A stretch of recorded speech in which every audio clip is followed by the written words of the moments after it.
దెయ్యాల భయం వేస్తే అర్ధరాత్రి అయినా సరే హనుమంతుడిని తలుచుకుంటాం. కారణం మహాబలశాలి, పరాక్రమవంతుడు అనే నమ్మకంతో. కానీ ఆ ఊర్లో హనుమంతుడిని దేవుడిగా పూజిస్తే మాత్రం భయంకరమైన శిక్ష విధిస్తారట. ఇంతకీ ఆ ఊరెక్కడ ఉంది ఇప్పుడు మనం తెలుసుకుందాం. మామూలుగా ప్రతి గ్రామంలోనూ ఆంజనేయుడి గుడి ఉంటుంది, లేదంటే కనీసం అతని విగ్రహం అయినా ఉంటుంది. కానీ ఆ గ్రామంలో మాత్రం మీకు ఎక్కడ ఆంజనేయుడి గుడి కాదు కదా, ఆ పేరు కూడా వినబడదు. ఉత్తరాఖండ్లోని ద్రోణగిరి గ్రామంలో బూటియా అనే జాతి నివసిస్తుంది. వీళ్ళంతా ఆంజనేయుడిని తప్ప మిగతా దేవుళ్ళందరినీ పూజిస్తారు. ఒకవేళ గ్రామంలో ఎవరైనా ఆ స్వామి పేరు పలికినా పూజించినా నేరంగా పరిగణిస్తారు.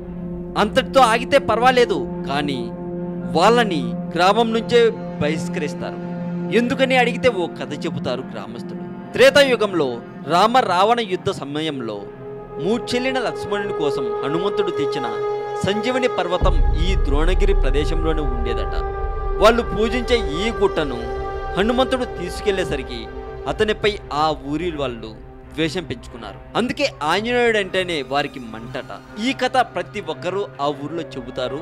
ఎందుకు మీరు ఆంజనేయుని పూజించరు అంటే, అత్యంత బలశాలి అయిన ఆంజనేయుడిని ద్వేషించే వాళ్ళు కూడా ఉంటారా అని అడిగితే ఈ ఊరి పేరు చెప్పచ్చు. ఈ సమాచారం మీద మీ ఒపీనియన్ని కామెంట్ రూపంలో పెట్టండి. అలాగే ప్రపంచ రహస్యాలు ఛానల్ లింకు వీడియో డిస్క్రిప్షన్లో ఉంటుంది, క్లిక్ చేయండి. మరింత ఇలాంటి సమాచారం తెలుసుకోవాలని మీకుంటే సబ్స్క్రైబ్ చేయండి తెలుగు మోజో ఛానల్. ఈ వీడియో డిస్క్రిప్షన్లో Telugu Mojo official Facebook link ఉంటుంది, క్లిక్ చేసి లైక్ కొట్టండి.